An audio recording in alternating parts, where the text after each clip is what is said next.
Ini terus terang apa ya, kalau buat saya cukup apa ya, ada legacy gitu loh yang bisa di deliver gitu. Kita itu harus branding. Kan tadi branding. ditanyakan IG itu apa? Nah, makanya saya pikirkan ini yang menjadi target. Kita itu harus branding. Tidak hanya institusinya, tapi IG itu apa? Karena dia sebetulnya dipakai hampir setiap hari. Sekarang semua orang kan punya aplikasi. Grab, Gojek, atau apa. Itu semua pakai IG. IG tapi bukan Instagram ya. Dan sebetulnya kalau kita menjelajahi Belanda itu ya, lihat daik-daiknya itu, pare-pare itu semua kayunya kayu dari kita. Kayu gitu. besi, kayu apa kan kebetulan ya. Kan saya udah S1-nya kehutanan lah, jadi kan tahu. Bener itu. Jadi saya pikir waduh, kekayaan kita tuh ternyata bener diangkut ke sana. Jadi jangan patah semangat dan jangan lupa kita itu kuliah di UGM adalah orang Jogja. Tetaplah rendah hati.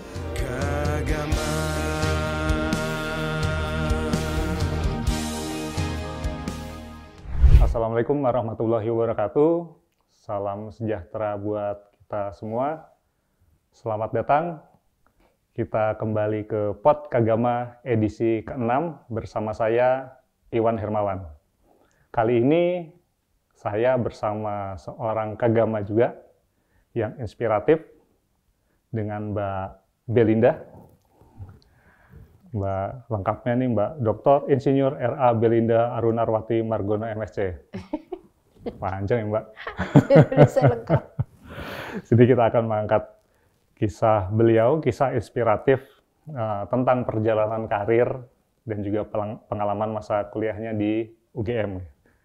Nah, karir Mbak Belinda kan sekarang di mana? Di geospasial. Nah, ini yang akan kita bicarakan, kita akan ngobrol-ngobrol santai, tapi rasanya juga akan jadi hal yang ini menarik sekali nih Mbak mengenai geospasial ini. Ya, nah, yang pertama yang saya tanyakan ini, Mbak Belinda sekarang di mana sih ininya? Posisi sekarang ya? Sekarang kerjanya. Ya, posisi sekarang saya jadi sekretaris utama di Badan Informasi Geospasial. Dulu Badan Informasi Geospasial itu punya nama lama, namanya dulu Bako Surtanal, Badan Koordinasi Survei dan Pemetaan Nasional. Oh, jadi Bako Surtanal tuh sekarang jadi BIG gitu ya? Ya, ganti nama sejak 2012. Okay. Oh, menarik. Oke. Itu mungkin yang banyak orang belum tahu apa sih geospasial? Oke. Yang paling mudah ya, geospasial itu sebetulnya adalah informasi yang terkait dengan lokasi, posisi, bentuk, dan keterangannya. Misalkan itu apa gitu. Jadi kita kalau orang bilang tuh, misalkan orang beli rumah ya, apa tuh? Lokasi. Nah, itu pasti sangat terkait dengan geospasial. Oh, seperti ini ya, apa? Sama peta bumi? Ya, itu salah satu. Jadi kalau bicara IG, jadi istilah kerennya lah, itu disebutnya IG, informasi geospasial. Informasi geospasial itu ada dua macam. Informasi geospasial dasar dan informasi geospasial tematik. Nah, yang disebut tadi peta dasar itu bagiannya yang informasi geospasial dasar. Itu nggak sendirian peta dasar tuh, dia ada temennya kayak titik kontrol. Nah, untuk untuk mengetahui ketepatan lokasi. Nah, kalau tematik ya tergantung temanya. Mau bicara sektor apa kan gitu. Oke. Menarik nih. Geospasial. Jadi apa sebenarnya untuk apa namanya? Untuk dunia apa industri ini geospasial tuh nanti perannya di mana sih? Oke. Nah, ini serunya. Jadi kita di negeri ini belum banyak mengoptimalkan peran IG. peran IG. Kalau kita bicara ke industrinya, ini bahkan belum banyak. Bahkan sekarang IG yang bentuknya semacam dipakai umum ya, boleh disebut komersial itu kan pasti pakai punyanya Google, bukan punya kita kan gitu ya. Nah, sebetulnya untuk industri IG sendiri arahnya kita akan seperti itu. Jadi kita tidak hanya sebagai customer memakai punya orang, kan itu punyanya sana ya. Tapi ini adalah sesuatu yang harus kita punyai sendiri. Dan itu nanti pasti berkembang. Kalau IG itu ada, misalkan bagaimana menyediakannya, bagaimana mengupdate-nya, lalu bagaimana kayak misalkan ini startup ke arah mana itu datanya, informasinya. Toponimi itu detailing nama-nama tempatnya ini itu. Jadi sebetulnya kesempatan untuk berkembang ke arah industri IG itu tinggi sekali dan belum banyak digali. Atau bisa dikatakan ini ya, bahasa sederhana sebenarnya geospasial itu sama kayak Google Maps gitu, bener nggak? Atau cakupannya lebih luas lagi? Oh, tentu saja lebih luas. Jadi informasi geospasial itu tidak identik peta. Jadi karena ada yang IG yang peta dan non peta, itu juga ada. Kalau kita sebut peta itu artinya dia menjadi representasi permukaan bumi. Jadi ukurannya pas, pasti jaraknya persis, bisa dibandingkan. Nah itu peta. Tapi ada sket, denah. Itu kan bukan peta kan? Karena kita kan hanya tahu kayak misalkan ke Dufan, itu kan ada denah. Kita hanya tahu ini posisinya sebelahnya itu, sebelahnya ini. Tapi apakah ukuran sesungguhnya dibandingkan jaraknya itu kan enggak. Gitu. Jadi tidak identik dengan peta, walaupun peta itu bagian dari IG. Ya cukup ini ya. Dapat kebayang lah itu. Nah, kebayang. Ternyata tidak sekedar ini kayak Google Maps itu kan? Tidak, itu hanya satu bentuk visualisasi. Oke, beralih ke ini nih, Mbak Belinda, saya boleh ya nanya-nanya masalah karir nih? Boleh aja lah. Ya. Jadi kalau saya baca ini, Mbak Belinda kan di Sestama ini di BIG baru berapa tahun? Belum ada tahun, baru 7 bulan. Sebelumnya Sebelumnya saya hampir 30 tahun mengabdi di sektor kehutanan. Jadi kalau dulu namanya Departemen Kehutanan, terus Kementerian Kehutanan, terus sekarang tuh namanya Kementerian Lingkungan Hidup dan Kehutanan. Ini kan menarik ini. Kehutanan kok tiba-tiba ke geospasial. Ya, kalau bayangan saya biasa ngurusin kehutanan kan pohon itu kan. Kok tiba-tiba ngurusi peta ini ceritanya gimana nih? Oke, kalau kita mencoba memilah ya, kehutanan itu sebetulnya ada yang bicara konservasi. Itu yang ngurusi satwa liar, perlindungan itu ya. Biodiversity Lalu ada yang bicara silvikultur. Itu yang bicara mengenai pohon ini itu. Jadi rehabilitasi arahnya ke sana lah. Ada yang teknologi, bicaranya target, yang produk-produk itulah. Lalu ada yang manajemen. Nah, manajemen itu sebetulnya sangat terkait dengan urusan keuangan, possession tadi. Kayak misalkan, apakah misalkan sebetulnya kita itu punya hutan berapa luas, sebarannya di mana saja. Nah, ini tentu sangat terkait dengan apa yang tadi saya jelaskan terkait IG. Informasi geospasial. Tapi kehutanan ini menjadi salah satu tema. Jadi dia bagian tematik yang masuk dari sektor kehutanan, kan gitu. Itu yang membuat saya memang dari awal karir di KLHK, kebetulan saya di bawah Direktorat Jenderal Planologi ya, kan? Perencanaan yang ke spasial itu, makanya memang selalu terkait dengan urusan informasi geospasial. Gitu. Tuh kalau mau tahu hubungannya kira-kira seperti itulah. Berarti kehutanan tuh ya tadi salah satu part of geospasial itu ya sebenarnya ya. Sebetulnya. informasi kebumian kan, sangat terkait walaupun dia di cover ya, coverage. Terus mau nanya ini nih, ya balik lagi ke karir tadi ya. Apa selama di kehutanan terus di geospasial bedanya apa sih? Ya kalau yang pertama ketika masih di kehutanan tentu sektor yang diurusi hanya kehutanan. Ya, urusannya ke situ. Jadi kalau misalkan membuat tema yang terkait dengan urusan kehutanan, sebaran hutan, sebaran satwa, di mana daerah aliran sungai, model-model gitulah.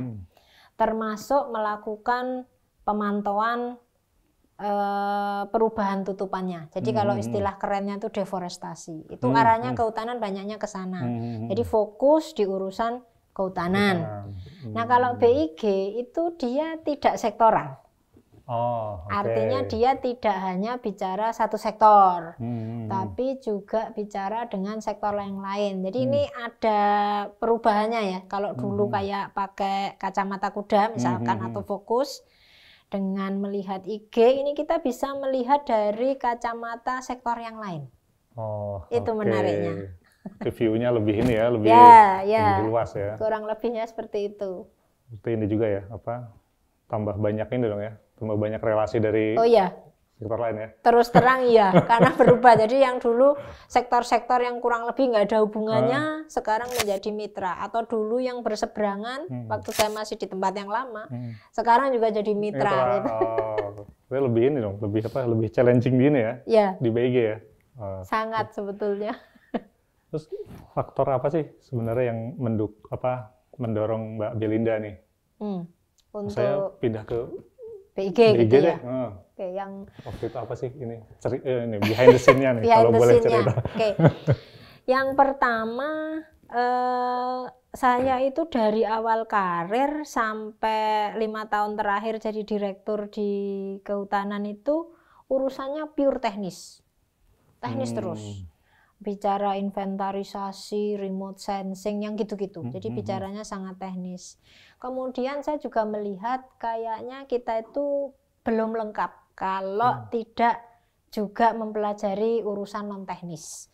Administrasi, manajemen, dan sebagainya. Nah, kalau bicara dengan manajemen, berinteraksi dengan orang, itu di institusi pastilah sekretaris. Nah, kebetulan untuk institusi yang masih ada kaitan teknis di IG tadi, tapi juga perannya ada manajemen karena dia sekretaris dari BIG. Jadi ketika dia buka bidding, saya ikut bidding terbuka. Gitu. Oke. Menarik juga sih sebenarnya. Kayak ini ya, orang kehutanan bisa-bisanya sampai sana. Lagi baca, ini kok bisa loncat, menurut saya loncat tuh jauh banget itu. Sebetulnya enggak, kalau dilihat pekerjaannya enggak. Oke. Terus kalau boleh tahu nih, selama berkarir yang entah di KLHK atau di mana, di BIG nih, kira-kira ada cerita apa sih yang membanggakan gitu? Atau yang benar-benar tidak terlupakan ya? Kalau yang pertama karena kehutanan yang 30 tahun ya, hampir 30 tahun saya mulai dari dulu. Dari situ dulu yang lama. Jadi yang pertama, kebanggaan yang pertama tuh mungkin saya waktu itu spesialisnya beda ya, karena kan saya bicara mengenai dinamika perubahan tutupan dan sebagainya. Jadi kalau ada urusan deforestasi di kehutanan itu pasti saya yang dicari. Itu pertama. Jadi kayak you are someone gitu loh untuk urusan itu kan gitu. Kemudian yang kedua berhasil membuatkan sebuah sistem pemantauan hutan yang series. Jadi saya tuh awal-awal karir itu sama teman waktu itu saya masih kepala seksi Selon 4. Itu membangun bersama tim teknis yang disebut waktu itu namanya bahasa Inggris, National Forest Monitoring System. Itu memberikan informasi itu tadi, perubahan tutupan hutan. Jadi kalau kita tahu di mana deforestasi, ini kapan berapa luas hutan kita yang berkurang, itu dari situ. Nah, sekarang terus, nah ini yang menarik itu sistem pemantauan itu dia berumur kan waktu itu dibangun tahun 2000. Berarti sekarang udah 24 tahun. Jadi kalau ibaratnya itu anak saya, itu udah lulus kuliah kan. Itu kebanggaan yang kedua. Lalu yang ketiga bicara mengenai informasi geospasial. Jadi dulu saya waktu masih di KLHK menjadi ini semacam inovatornya untuk pembangunan IG di sektor kehutanan. Jadi kalau nanti dengar yang namanya SIGAP, Sistem Informasi Geospasial KLHK, nah ini waktu itu dibangun saya bersama tim. Itu tentang tata kelola informasi geospasial dan sebagainya. Ini terus terang kalau buat saya cukup ada legacy gitu loh, yang bisa di deliver gitu. Jadi waktu di kehutanan pun udah nyenggol-nyenggol ini ya? Ya, spesial memang sudah ini. Nah, kalau yang di BIG saya lain ya cara pandangnya. Ini sekarang masih berproses, tapi saya sering mengingatkan kita itu harus branding. Kan tadi ditanyakan IG itu apa? Nah, makanya saya pikirkan ini yang menjadi target. Kita itu harus branding. Tidak hanya institusinya, tapi IG itu apa? Karena dia sebetulnya dipakai hampir setiap hari. Sekarang semua orang kan punya aplikasi. Grab, Gojek, atau apa. Itu semua pakai IG. IG tapi bukan Instagram ya? Bukan Instagram, ya betul. Oke, ya benar. Berarti sebenarnya ya tadi geospasial tuh secara tidak sadar orang tuh ya sudah pakai gitu kan? Sudah pakai. Dan ini yang oleh Mbak Belinda dan tim di BIG ini coba dikembangkan dan akan kita pakai terus ya bisa menggantikan perannya si Google Maps. Ya, salah satunya seperti itu. Dan nanti nyebutnya jangan BIG ya, BIG. BIG ya? Oh ya. BIG ya, nggak boleh BIG ya? BIG, karena kalau BIG kayak ballpoint. Tapi ada big, ada small itu. Ya itu. Semangat alumni dari masa ke masa memberi kontribusi nyata. Munas Kagama satukan semua asa, strategis bersinergi membangun bangsa negara. Munas Kagama 2024, mari satukan semangat. Munas Kagama bakti untuk bertimik.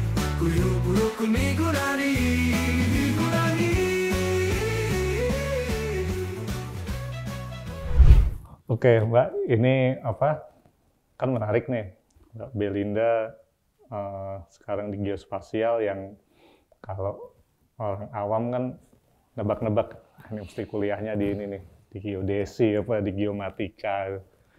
Nah, boleh cerita nggak kuliahnya tuh di mana aja sih? Di mana? Oke, yang jelas saya kuliah di UGM. Ya, itu udah pasti ya. Kalau nggak saya nggak duduk sini. Kuliah di UGM. S1 saya yaitu tadi kehutanan sebetulnya. Jurusannya manajemen hutan. Makanya nggak ngurusi satwa, pohon atau teknologi karena saya manajemen hutan. Karena memang suka dengan suasana alam, pecinta pohon lah. Saya tuh pecinta pohon. Kalau lihat hijau-hijau hutan pohon tuh rasanya ayem gitu loh. Mulanya dari situ. Lalu tapi gini yang menarik, jadi Fakultas Kehutanan itu zaman saya ya, itu identik dengan cowok. Ya, Fakultas Kehutanan. Zaman sekarang agak 50-50, tapi zaman itu tuh selalu identik dengan cowok. Jadi saya lihat kalau kita jujur aja kadang-kadang masih ada ya isu gender di sektor-sektor tertentu itu. Pasti kalau saya punya kemampuan yang sama dengan cowok, biasanya yang diambil pasti cowoknya. kan gitu ya. Jadi saya harus mengambil background ilmu yang lain. Makanya saya ngambil S2-nya itu remote sensing. Remote sensing itu penginderaan jauh ya, menggunakan citra satelit tuh. Itu yang mulai masuk ya, mulai masuk. Itu di mana? Saya S2 itu, nah ini yang lucu lagi, saya tuh orangnya agak idealis, malah idealis banget waktu masih muda ya. Sekarang juga mungkin masih sih. Masih muda lah sekarang. Tapi pokoknya gini, pokoknya saya kuliah S2 harus di luar negeri dan negaranya harus itu pakai kata harus. Jadi kalau negara ada dapat beasiswa dari tempat lain tuh saya nggak mau. Pokoknya harus ya. Itu. Jadi saya kuliah di Belanda. Di Belanda karena di sana ada namanya ITC ya, Institut Aerospace apa gitu. Dia itu khusus untuk urusan spasial, tapi dengan hubungannya dengan natural resources. Nah, sekarang dia namanya menjadi University of Twente. Twente. Ya, di Belanda. Itu S2 itu yang memang pertama kali saya paling tidak saya diakui lah di dunia spasial kan gitu. Dari S2-nya itu.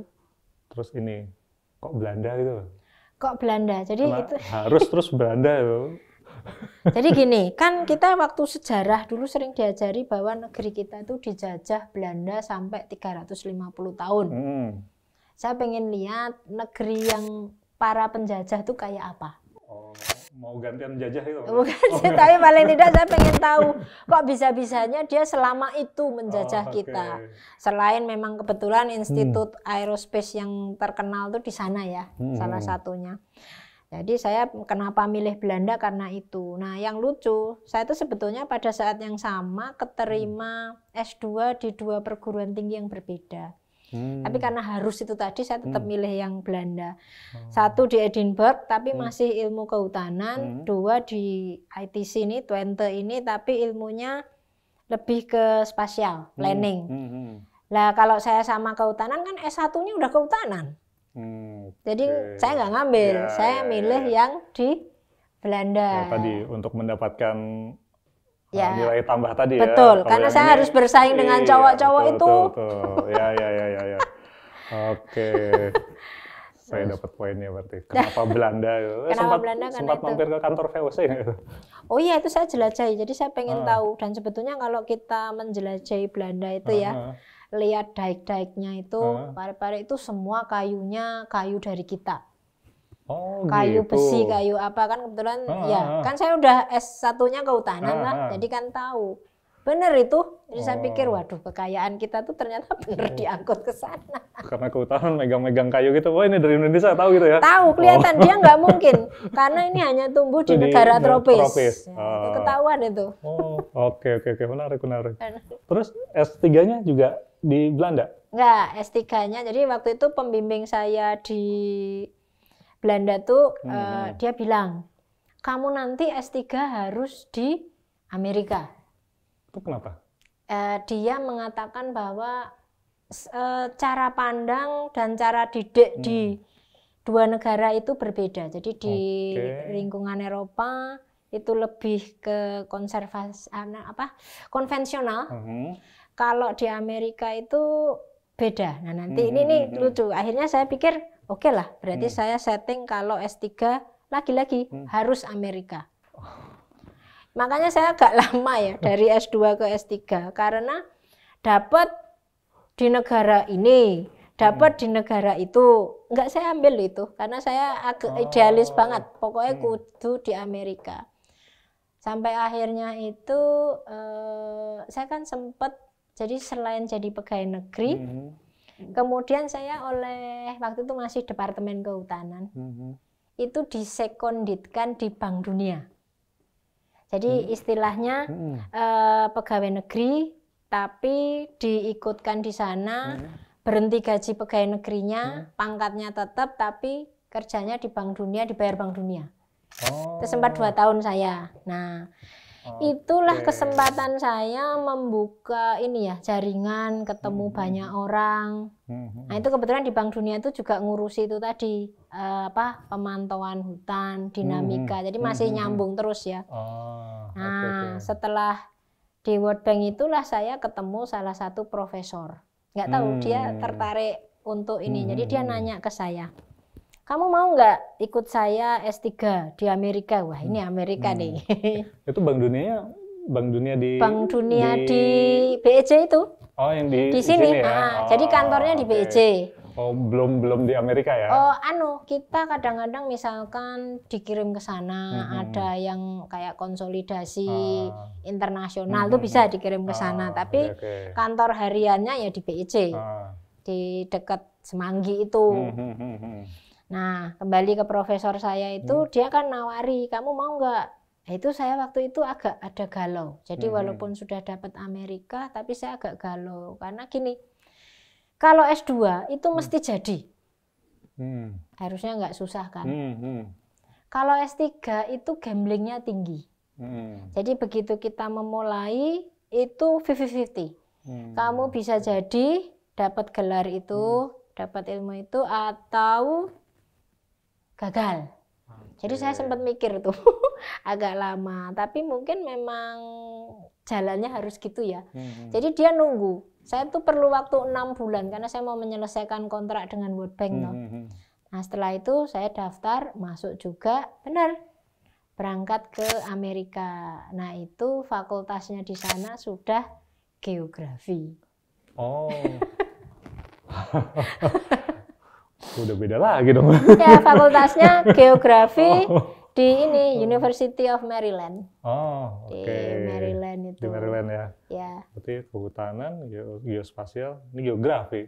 Kan satu rumpun. Satu rumpun. Oke, menarik. Ya. Berarti di sana cukup lama ya berarti ya? Lama. Jadi saya itu, jadi pas sudah dapat profesor saya, dia masih muda waktu itu, dia pindah ke South Dakota. Saya karena waktu itu belum berangkat ikut, jadi berangkatnya langsung ke South Dakota, walaupun diterima awalnya di Maryland, jadi ke South Dakota. South Dakota itu kalau mau tahu adalah tempat filmnya Little House on the Prairie itu. Jadi kayak in the middle of nowhere gitu. Tapi musim seminya cantik sekali, hanya musim dinginnya brutal. Saya ikut dia karena saya percaya ya, biasanya S3 itu memang kita harus trust sama profesor. Jadi saya percaya dia, saya ikuti. Setelah 2 tahun, jadi di sana saya sudah ujian ini, PhD candidate. Udah lolos. Jadi sebenarnya sudah tinggal riset. Dia balik lagi ke Maryland. Terus dia bilang gini, jadi kayak PhD komik yang kita sering lihat dulu. Kamu hanya punya 2 pilihan. Kamu tetap tapi cari profesor baru, atau kamu ikut saya. Tapi kamu nanti di sana cari komite baru, ujian PhD candidate lagi. Kalau saya tuh pandangannya gini, profesor itu adalah 50% dari kita jadi tidaknya PhD itu. Jadi saya mikir saya tetap pegang profesor. Pindahlah saya, bayangin, pindah negara bagian. Wah, itu repotnya setengah mati. Jadi waktu itu hidup di Amerika itu pengalaman luar biasa kalau yang buat saya alami. Total sih sebetulnya saya 4 tahun 7 bulan sudah lulus. Tapi saya terus ngambil postdoc. Oh, masih ngambil postdoc? Iya, masih sempat ngambil postdoc. Jadi total 6 tahun. Itu pun karena ketahuan. Jadi saya sebetulnya nggak posting di medsos toh kalau udah wisuda. Teman saya posting. Jadi yang di Indonesia tahu, saya dikirimi surat, cepat pulang. Akhirnya saya ditarik pulang kembali ke kementerian waktu itu. Ceritanya gitu. Sudah LHK ya kementerian ya? Waktu itu justru itu saya ditarik pulang itu pada saat mau gabung antara lingkungan hidup sama kehutanan. Disuruh pulang. Paksa pulang. Tahun berapa itu berarti? 2014. 2015. Berarti dari tadi katakanlah cuti ya, Bank Dunia terus langsung sekolah gitu. Ya. Berarti nggak balik-balik ke kementerian? Nggak balik-balik, dan itu sebetulnya masih balik nggak ya? Balik.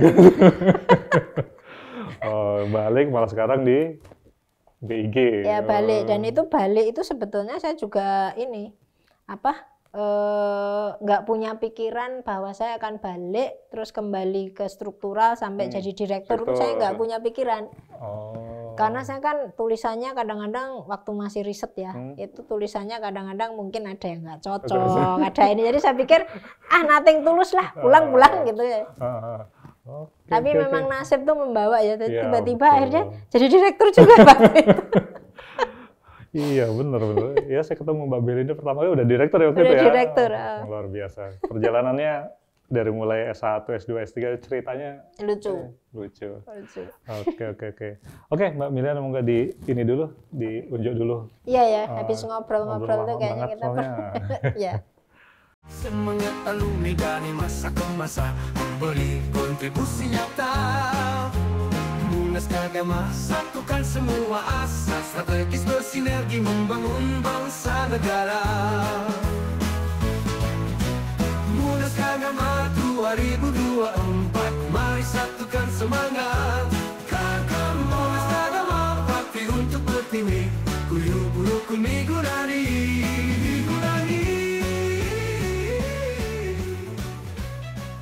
Oke, kita lanjut lagi nih Mbak Belinda nih. Ya, Mas. Nah, kalau tadi udah ngobrol masalah karir, masalah kuliah, nah kita loncat nih ke Kagama. Kalau saya lihat tuh Mbak Belinda kan aktif banget nih di Kagama, terutama Kagama apa? Nari-nari tuh. Beksan. Nah, boleh cerita dong di Kagama ini Mbak Belinda aktif di mana aja sih gitu? Di Kagama, yang pertama di Kagama Fakultas saya juga aktif. Fakultas Kehutanan ya, namanya Kagama HUT, pengurus juga dan sebagainya, itu urusannya itulah, tetap itu induknya ya. Kemudian Kagama di PP untuk pengurusan yang ini saya ikut di, ya ini lucunya, saya ikutnya itu urusan seni dan budaya. Jadi saya jadi tambah loncat lagi, kehutanan gitu, ada seni dan budaya. Ini ceritanya gimana lagi? Menarik banget. Koordinator seni dan budaya. Nah, ini lucu, ini juga lucu. Kakak kelas saya banyak juga kan, pengurus ini ngomong, loh kok bisa-bisanya Belinda itu masuk ngurusi seni dan budaya kan gitu. Yang jelas saya kan orang Jogja asli ya. Saya itu orang Jogja asli. Jadi memang kalau orang Jogja tuh dulu zaman kecil kita tuh harus bisa nari. Jadi saya kecilnya memang dari kecil nari. Berarti dari kecil udah ini ya. Tapi kuliah sebetulnya enggak, ikutnya malah mersing band lah yang gitu-gitu. Nih, jadi dari itu. Terus zaman itu ketika pernah ada toh heboh flash mob di Jogja itu loh. Ada yang dulu tokohnya Momo. Anak-anak sekarang udah gede, itu seumuran anakku tuh. Oke. Ya, itu malu mulai dibangun, terbentuk yang namanya Kagama Beksan. Itu Kagama Beksan itu sekitar tahun 2018 kalau saya nggak lupa, karena sebelum pandemi. Nah, Kagama Beksan kan di Indonesia ya namanya, itu pusatnya di mana, di Jogja, karena kan induknya kita di Jogja. Tapi tiap kota besar tuh ada. Nah, kebetulan terus ada Kagama Beksan Jabodetabek. Saya tuh mungkin kadang-kadang kayak ya mungkin kelebihan energi kali ya. Jadi itu saya juga aktif, seneng memfasilitasi, seneng ini. Bahkan dulu di awal-awal tuh Kagama Beksan Jabodetabek tuh latihannya di sana, di Kementerian Lingkungan Hidup dan Kehutanan. Saya fasilitasi gitu loh, kan bisa latihan di sana. Terus habis itu ke Dapuk jadi pengurus sampai sekarang, termasuk kayaknya dimasukkan ngurusi seni budaya juga dari itu. Kayak orang sastra, padahal saya sebetulnya orang kehutanan kan gitu. Makanya kok ini loncat-loncatnya kok dari sini ke sini ke sini. Itu. Itu yang sebenarnya yang mendorong ikut Kagama itu apa sih, Mbak? Yang jelas kalau yang dulu Pak Ketua bilang begitu kita lulus dari UGM pasti otomatis Kagama. Ya kan? Ya betul. Tapi saya juga melihat kalau kita hanya sebagai pemegang anggota Kagama, tapi tidak aktif, kayaknya kok kita putus hubungan dengan UGM. Saya kadang-kadang merasa seperti itu. Jadi kayaknya saya untuk ikatan terus rasa memiliki Handar Beni. Itu saya merasa bahwa kayaknya saya tetap harus terlibat atau berkontribusi lah paling tidak di Kagama apapun. Kagama ini pengurus fakultas, Kagama yang PP, Kagama komunitas pun saya ada di 2 nih. Kagama Beksan sama Kagama Sekar Gending itu, Sekar Gending itu walaupun saya sebetulnya nggak ngurusi langsung ya, hanya berkoordinasi, tapi itu yang ini loh, gamelan. Tapi itu aktif di Jogja, masih aktif juga ya? Masih di Jogja. Waktu itu ya mungkin ada pertimbangan pengurus ya, kenapa saya ditaruh di situ. Tapi kalau aktivitas saya banyak di Kagama Beksan Jabodetabek, Handar Beni, dan kalau bicara seni itu kita kan harus ini ya, klise memang, kalau nggak kita siapa lagi, tapi ini benar. Terus kita mari tunjukkan nih ya, walaupun kita punya karir, kita punya apa, kita juga care sama seni dan budaya. Saya pengen ngasih contoh lah, kurang lebihnya seperti itu. Ya, sesuai dengan ini ya, himne Gajah Mada berarti ya. Oh iya. Kujunjung kebudayaanmu. Ya, kan ada kata-kata itu. Iya benar. Oke.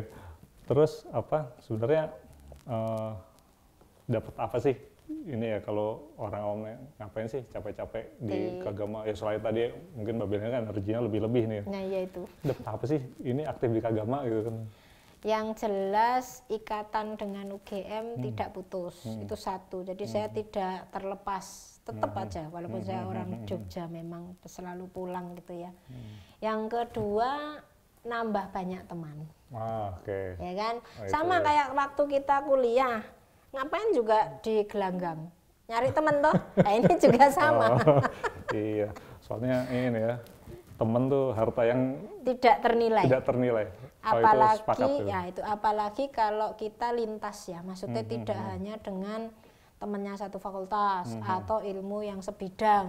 Itu seru banget lah, banyak dapat ilmu, banyak dapat teman, jaringan, ini itu seru lah pokoknya. Oke, berarti ini banget ya. Ini UGM banget ya. Berarti salah satu value yang didapat dari UGM itu ya? UGM, ya. Ada lagi nggak? Jadi selama kuliah tuh saya tuh jadi apa gitu? Selama kuliah dulu? Dari yang didapat waktu kuliah, terus yang bisa dibawa ke ke dunia nyata, kerja ya? Dunia kerja atau... Yang pertama, saya memang sangat bangga dengan UGM, sangat bangga. Bahkan saya sering bilang, saya tuh UGM galur murni. Kenapa? Karena S2 saya, S3 saya itu dari luar. Jadi perguruan tinggi di Indonesia yang saya ikuti hanya satu, UGM. Kemudian nilai ini saya belajar juga ini. Saya senangnya apa? Kita itu kan belajar bisa sampai ke level apapun. Alhamdulillah saya juga sampai S3. Tapi di UGM itu kita diajari bahwa kita itu jangan jangan ngemengke gitu loh. Kita itu juga orang biasa, punya jabatan, punya gelar, itu kan hanya kalau kita di dunia kita. Itu sebetulnya pelajaran itu dari Jogja. Coba lihat anak UGM tuh. Yang saya Mbah, anak itu, jadi kita tetap diingatkan gitu loh dengan ini. Jadi itu saya yang paling suka dengan itu. Sama pesen dari dosen saya itu, dia selalu bilang kadang-kadang kamu gini, berorientasilah pada keluaran, hasil, output itu nanti semuanya akan mengikuti. Jadi kita tuh kadang-kadang jangan mikir fasilitas dulu, jangan, itu pelajaran itu dari UGM. Saya yakin nggak ada perguruan tinggi lain yang ngajari itu. Dan itu benar. Apa saya tahu saya mau jadi direktur, apa saya tahu saya mau S3, apa saya tahu mau jadi sekretaris utama, kan enggak. Ya. Itu terbukti. Dan biasanya gitu ya dengan semua fasilitasnya lah. Jadi ini ya lebih tough mungkin ya? Iya, banyak lah ini untuk apa nilai-nilai yang diberikan oleh UGM itu luar biasa. Oke. Kalau boleh tahu nih waktu kuliah tuh punya ini nggak? Punya dosen atau ya dosen favorit lah? Kalau dosen favorit sebetulnya bukan ya, tapi ada satu dosen yang saya suka karena kekiniannya. Beliau itu cara pandangnya tidak terlalu konvensional. Dosen itu namanya Pak Agustiarso. Jadi beliau juga yang pertama membukakan pintu saya untuk bisa berkarir di Jakarta. Jadi awalnya kan gitu. Jadi dulu saya tuh orang kehutanan maunya daftar di lapangan. Karena saya kan bukan KKN ya. Risetnya itu, tesisnya itu S1 tuh di luar Jawa. Padahal tahun itu sendiri lagi. Itu saking nekatnya itu. Itu di mana? Di Kalimantan Selatan. Kalimantan Selatan. Kapal laut? Enggak, waktu itu udah pesawat lah, enggak setua itulah. Enggak setua itulah. Nah, jadi rencananya begitu lulus mau balik ke sana, tapi ternyata diberi kesempatan oleh dosen saya ini untuk di Jakarta. Dan itu membuat saya ini ya fight ya, karena kehidupan di Jakarta tuh memang pertama itu ya naik lempar lembing kan, naik bis. Mungkin ya masih berdiri gitu ya. Nah, masih berdiri. Sekarang juga masih berdiri kalau apa ini. Nah, kalau sekarang ya dibukain pintu. Oke, menarik juga. Terus ini ada pesan-pesan nggak nih buat teman-teman yang masih kuliah atau para alumni ini deh, alumni UGM nih? Ya ada, jelas. Yang pertama ke alumni dulu ya. Ke alumni itu tadi, kalau kita sudah lulus, jangan lupa kita itu ke agama. Apa yang kamu bisa berikan ke agama? Jadi kalau bisa aktiflah. Karena itu adalah kesempatanmu untuk berbakti kepada UGM, kepada agama sendiri, dan cari teman. Seperti hidup di Jogja lah, happy gitu. Itu kalau untuk alumni. Kalau untuk adik-adik yang mungkin masih kuliah, saya sih pengen pesan gini, jangan ini ya. Kadang-kadang kita itu terlalu pusing untuk menentukan saya itu nanti mau jadi apa. Memang kita tuh harus punya target, tapi target itu tidak harus langsung ini. Kita bisa ini, kalau saya dulu sukanya menentukan target itu jangka panjang. Pokoknya yang dimaui itu. Kemudian parsialnya itu dilakukan secara bertahap. Jadi jangan patah semangat dan jangan lupa kita itu kuliah di UGM adalah orang Jogja. Tetaplah rendah hati. Kira-kira itu. Atau mungkin ini ya, tentukan targetnya, nikmati prosesnya gitu kali ya? Oh ya, saya memang termasuk penggemar proses. Karena proses itu adalah bagaimana mendewasakan kita ya. Benarnya adik-adik itu nikmati prosesnya. Walaupun berorientasi pada hasil, tapi nikmati prosesnya. Oke. Terima kasih banyak nih Mbak Belinda, banyak sekali insight-insight baru, terus penjelasan mengenai apa sih geospasial. Ini rasanya teman-teman semua rasanya sudah bisa mengerti lah. Ya tadi geospasial tuh kalau saya bilang itu kayak Gmaps tapi cakupannya lebih luas. Tidak hanya sekedar peta, dan itu dipakai di kehidupan kita sehari-hari ya. Secara secara tidak sadar ya, karena hampir semua aplikasi juga pakai itu kan, penentuan posisi. Terus kemudian tadi yang dapat saya simpulkan tadi dari Mbak Belinda, dari kuliah di kehutanan, terus S2-nya di geospasial, S3-nya di geografi, mungkin ada yang bisa saya tarik tuh, ilmu tuh nggak boleh terkotak-kotak gitu ya. Betul. Jadi harus ada sinergi sehingga kita bisa melihat sesuatu hal tuh dari view yang lebih luas. Juga tadi yang terakhir, tentukan tujuan, nikmati prosesnya. Ya, betul. Oke, terima kasih banyak Mbak Belinda atas insight-nya. Kita ketemu lagi nanti di kesempatan lainnya. Oke, siap. Oke, demikian wawancara saya dengan Mbak Belinda yang sangat inspiratif.